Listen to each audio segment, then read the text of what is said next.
We've all enjoyed the sweet, amber-colored syrup made from the sap of the maple tree. But have you ever tried hickory syrup? Made from the bark of the tree, this 200-year-old Native American recipe was almost forgotten until Gordon Jones and his wife Sherry Yarling rediscovered it and once again started to make this uniquely American condiment. Well, after Sherry and I got married, we were living in Palm Beach. And we decided to come up here and commune with nature.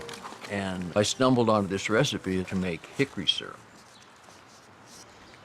The syrup is made from the bark of the Kaya overta shagbark hickory tree. The Kaya overta shagbark hickory tree gives its bark up when it's 7 years old and continues to shed its bark throughout its life, similar to a snake shedding its skin. You can find the bark oftentimes under the tree after it's been shed. We have a number of shagbark hickory trees on this property. I have a contract with several hardwood mills that before they turn the bark of the trees into mulch, they contact me and let me know that they have it on the ground. Plus we have 3 foragers that go out and get the bark for us, and we're paying them for their efforts. This is a raw piece of shagbark hickory, and we think that the flavoring comes from this substrate right here. The smoky, nutty flavor is less sweet and more complex than maple syrup, qualities which have made it a popular choice with chefs and home gourmets across the country. They're using it in salad dressings, glazes. There's a local brewery that started out making a Belgian farmhouse saison beer with it. Julia Child used to mix it with bourbon as a marinade for ribs.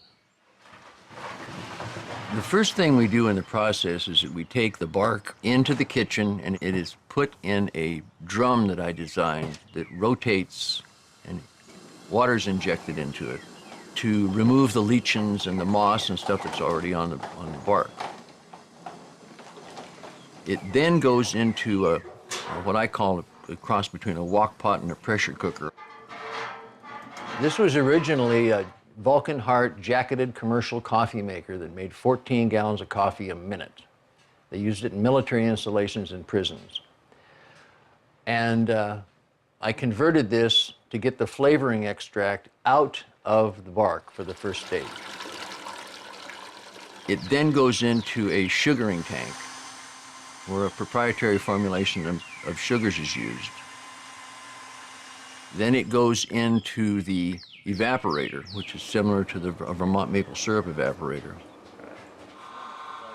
It's then heated and all the excess moisture is taken off until the sugar content reaches 67-degree Brix.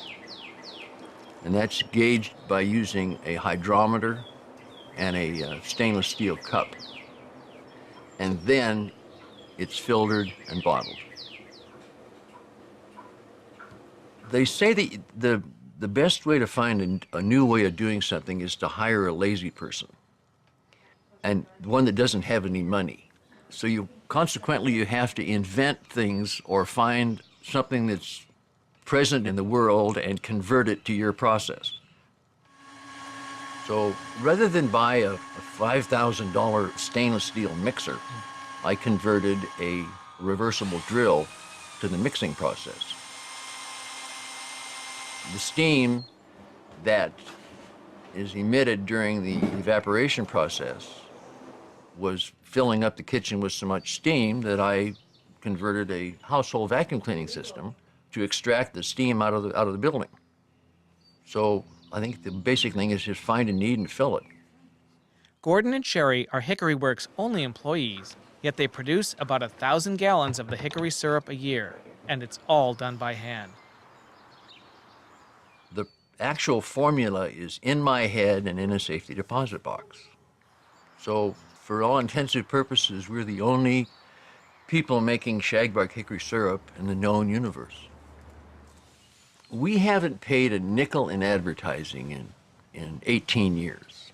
We've been fortunate enough to have word of mouth spread the word of this product. I like the freedom the most working with my wife in our business and not being accountable to anybody but the customer. Hickory Works Shagbark Hickory Syrup has been called Americana in a bottle. And with its charming history and unique taste, it's easy to understand why.